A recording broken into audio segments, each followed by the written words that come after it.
और इस वक्त वित्त मंत्री निर्मला सीतारमण लोकसभा में बजट पर जवाब दे रही है। सीधे चलते हैं लोकसभा। 2021 का जहां हम 9% में है वो 5.6% में। रिकवरी भी धीरे चल रही है उनका, हमारा रिकवरी अच्छा चल रही है।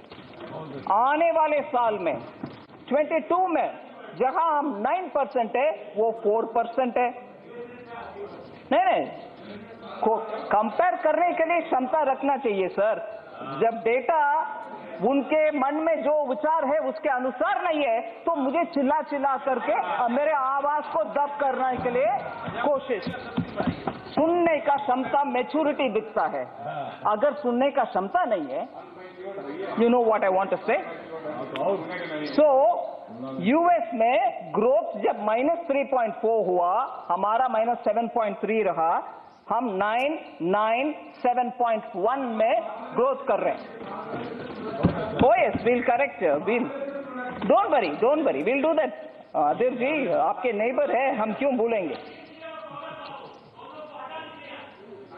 Sir, United states of America मैंने शुरू किया बोलने के लिए, जब उनके गिरावट -3.4 में था, इस साल 5.6, आने वाले साल 4, अगले साल 2.6। उनके रिकवरी का पेस देख लीजिए, हमारे से तुलने के बाद आपको समझ में आएगा। तो यूरो एरिया, पूरे यूरो एरिया का 6.4 माइनस 5.2 इस साल, 3.9 आने वाले साल और 2.5 अगले साल। मैं इस कंपैरिजन को क्यों दिखा रही हूं?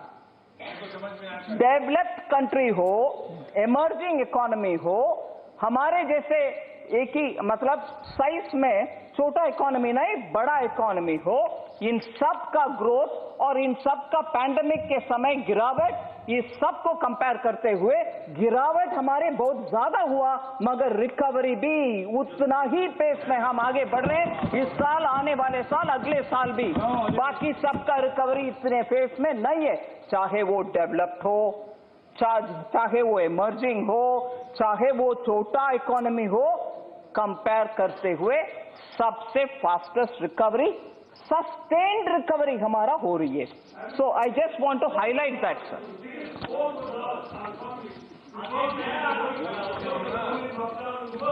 That's the point. Fight biggest form. Sir,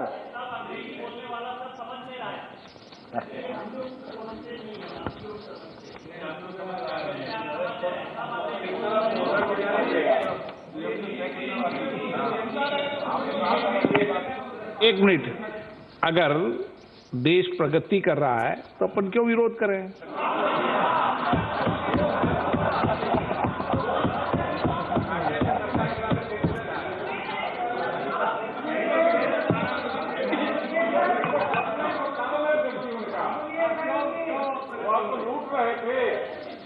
sir, हम इस पिछले साल भी और इस साल भी ये पैंडेमिक का इतने अफेक्ट होने के बाद इकोनॉमी कैसे रिकवर होगा, कैसे इसको क्या क्या तरीके में से हम, how do we restore the economy, इसके ऊपर बहुत हमने चिंता सोच विचार किया। Based on that sir, I am basing on an RBI estimate. RBI का ये एस्टिमेट था सर, सरकार के द्वारा if you spend 1 rupee what will be the multiplier effect. मतलब इफ यू स्पेंड 1 रुपी उससे कितना फायदा आपको मिलेगा, और उससे जितना फायदा मिलेगा उसके अनुसार आप खर्च करने में सक्षम, डिसीजन, अच्छा डिसीजन लेने के लिए उपयोगी रहेगा। So RBI estimate is if you spend 1 rupee on revenue expenditure without creating assets, खर्च करने के लिए पैसा अगर आप देंगे, 1 रुपया अगर खर्च करेंगे रेवेन्यू एक्सपेंडिचर में, उसका मल्टीप्लायर इफेक्ट होगा 45 पैसा। मतलब पूरे के पूरे 1 रुपया का 1 रुपया रिटर्न नहीं मिलेगा, आधा भी नहीं मिलेगा, आधा से कम 45 पैसा तक ही आपको मल्टीप्लायर मिलेगा। इसीलिए रेवेन्यू में खर्च करने में 45 इस साल मिलेगा, आने वाले साल में उसके कारण और 10 पैसा मिल सकता है. In the sense, if you spend 1 rupee, immediately this year you will get 45 paisa worth returns or multiplier, and next year you may get an additional 10 paisa more. So it's not going to be 1 rupee for every rupee. It will not even be 50 paisa this year. So it is no point if you spend that money on revenue expenditure, because the multiplier is limited. It's less than 1. RBI's estimate again says that if you spend 1 rupee on capital expenditure creating assets, the return or the multiplier effect will be 2 rupees 45 paisa even the first year. Multiplier effect will be 2 rupees 45 paisa, and additionally the next year and the year after another 3 rupees 14 paisa will get added to it. So, for every public taxpayers' money that we spend on capital expenditure, building assets, building public infrastructure, this year itself you will have 2.45 as multiplier, and the next year you will get 3.14 paisa, 3 rupee 14 paisa. Therefore, we thought public taxpayers' money being spent in creating assets gets us better returns, better multiplier effect, and therefore we chose to spend on capital, in infrastructure building. Okay, the infrastructure building, public expenditure, we are borrowing money to do, but we are also ensuring that revenue expenditure is rationalized. I want to convey and put it on the records of this august House that revenue deficit as a percentage of GDP of the government has shown visible decline, because it doesn't give you the multiplier that you want. I want to highlight and show that in 2020-21, it is 7.3, which is actual, whereas the BE for 2021-22 is 5.1, sir. 2021-22, RE is only 4.7. And 2022-23, we have put in the BE 3.8 only. Normally, anybody who's looking at budget preparations and budgets of the countries will understand it's highly difficult, very, very difficult to reduce revenue expenditure. But we have shown that without hurting much, revenue expenditure has been rationalized. I just want to put this one on record, sir. Sir, now, in a way, I will respond to members of Parliament who have raised issues. On that, I'd like to give clarification or respond to the questions that members have raised. I'll first start with several members questioning the GDP growth projections. Members have said the real GDP growth rate mentioned in the budget speech and the economic survey are different. There is a mismatch. Many members said that. But I just want to say, sir, for 22-23, the projected growth in the economic survey is 8 to 8.5%. They've given a band. The economic survey gave a band of growth which is 8 to 8.5. The estimates of RBI are different. As they are doing their own projection, their estimates are slightly different. Now, with this projected growth rate, to arrive at a nominal growth rate figure, you will have to top it up with the deflator. GDP growth rate in the budget projection, sir, 22-23 was based on the advanced estimates of the NSO, which is given by the Ministry of Statistics and Program Implementation. That is a different strand, so their numbers will also be slightly different, but the trend and the number largely are in the same level, the same sort of quartile. So the difference by itself does not account for too much, except for the fact that the advanced estimates based on which we've projected the figure of GDP growth in the budget was prior to the Omicron. What we have done is we've also taken the Omicron into consideration and used that figure, and therefore the budget projections are looking at 22-23 a nominal GDP of 11.1.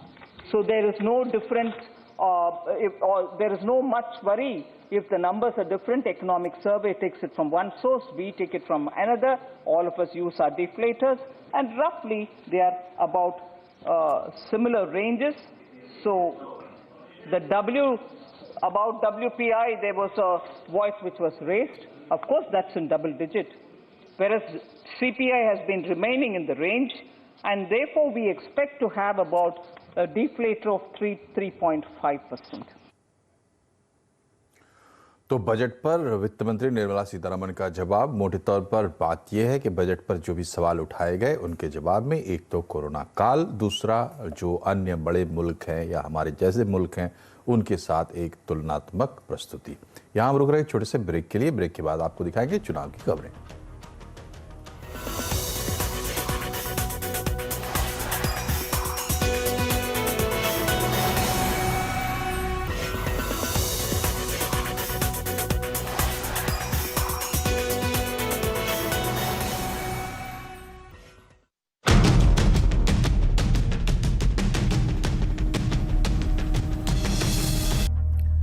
Break के बाद एक बार फिर से आपका स्वागत है आवाज समाचार में। आज पश्चिमी उत्तर प्रदेश के 11 जिलों की 58 विधानसभा सीटों के लिए वोट डाले गए।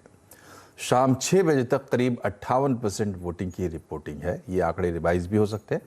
सबसे ज्यादा मतदान प्रतिशत कैराना का है, जहां 65% से ज्यादा मतदान हुआ है, जबकि साहिबाबाद में सबसे कम 45% वोटिंग हुई है। और गाजियाबाद में क्या रहा आज की वोटिंग का हाल, बता रही है हमारी संवाददाता दीपाली नंदा।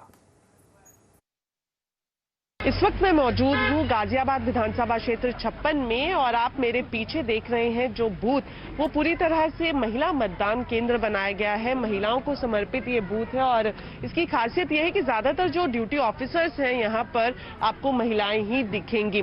मेरा अहम मुद्दा जो रहा है वो महिला सुरक्षा के लिए रहा है। आज महिलाएं बहुत ही सेफ हैं, बहुत सेफ फील करती हैं, कहीं पे भी जाती हैं आती हैं बेधड़क। तो इस तरह से देखें तो अगर महिलाएं सुरक्षित हैं तो पूरा घर परिवार सुरक्षित है और हमारा समाज सुरक्षित है। क्रॉसिंग से हम जाते हैं, बरेली जाते हैं, 3 घंटे में बरेली पहुंच जाते हैं यहाँ से, और 3 घंटे में वापसी हो जाती है। रोडें वगैरह बहुत अच्छी इधर क्रॉसिंग की बनाई गई है, रिपब्लिक में इधर बनाई जा रही है, और जो वैक्सीनेशन वगैरह है वो बहुत अच्छा चल रहा है हम लोगों को। हमारे क्षेत्र में विकास का मेन मुद्दा था। हमारे क्षेत्र के काफ़ी सारे ऐसे काम जो रुके हुए थे पिछली गवर्नमेंट में, वो पूरे हुए हैं। हमारे स्थानीय एरिया में तो एक तो connectivity, so that we can transport, right. So connectivity है, शहरी विकास है। यहाँ पे जो हमारी कॉमन प्रॉब्लम्स हैं उसके लिए गवर्नमेंट ने काफ़ी अच्छे प्रयास करे हैं पिछले 5 साल में। जिस तरह से इन्होंने भी जिक्र किया कि रोड और हाईवेज की बात करें तो उस सेक्टर में भी गाजियाबाद में स्पेसिफिकली काफी काम फिलहाल इनको दिखाई दे रहा है, और यही तमाम मुद्दे हैं जिनको ध्यान में रखते हुए आज गाजियाबाद की जनता ने वोट डाला है। दीपाली नंदा, गाजियाबाद। ये जो क्षेत्र है, नोएडा का क्षेत्र है, यहाँ पर इस बार चुनाव में मुकाबला तो काफ़ी इंटरेस्टिंग रहा, लेकिन मुद्दे क्या रहे? देखिए, सबसे पहले तो मैं एडमिनिस्ट्रेशन को बहुत मुबारक दूंगा कि उन्होंने एक बहुत बेहतरीन इंतज़ाम किया। ऐसा लगता है हम वोटिंग डालने को उत्सव देखने आए हैं। गुब्बारे लगे हैं, सब अच्छा अरेंजमेंट है, पुलिस का भी अच्छा अरेंजमेंट है, और काफ़ी मतलब बेहतरीन लग रहा है जो पहले से होता है। और इस बार लोगों में उत्साह भी है। हमारे सेक्टर में मानता हूँ कि सबसे कम वोटिंग होती थी, लेकिन अभी तक 48% हो चुकी है, और हम उम्मीद है कि हमारे सेक्टर में जितना लोगों को इस बार उत्साह है 60% टच करेगी। जी, पिछली बार 50% भी पूरा नहीं हुआ था, इस बार अच्छे वोटिंग की उम्मीद है। सर, ये बताइए कि आपका अनुभव कैसा रहा इस बार जब आप यहाँ पे आए? जो यहाँ पे व्यवस्था की गई है, ये 250 मॉडल बूथ बनाए गए हैं, उनमें से एक यहाँ पे है। कैसा एक्सपीरियंस रहा आपका? बहुत अच्छा एक्सपीरियंस रहा। कोई परेशानी नहीं, कोई कठिनाई नहीं। और मिनटों में हम फ्री हो गए। जी, यही एक्सपीरियंस यहाँ के अधिकतर लोगों जिनसे हमने बात की वो ये रहा है कि एक्सपीरियंस उनका अच्छा रहा। जो नोएडा प्रशासन है उनकी ये पूरी कोशिश की गई कि जो लोग हैं वो खुल के आ सकें और इसलिए पहले से बेहतर वोटिंग परसेंटेज होने की उम्मीद है। रोहन सिंह, नोएडा। और इसी के साथ बुलेटिन में फिलहाल इतना ही, लेकिन खबरों पर अपडेट रहिए, जुड़े रहिए CNBC आवाज से ट्विटर, फेसबुक और यूट्यूब के जरिए। अपना ख्याल रखिए। नमस्कार।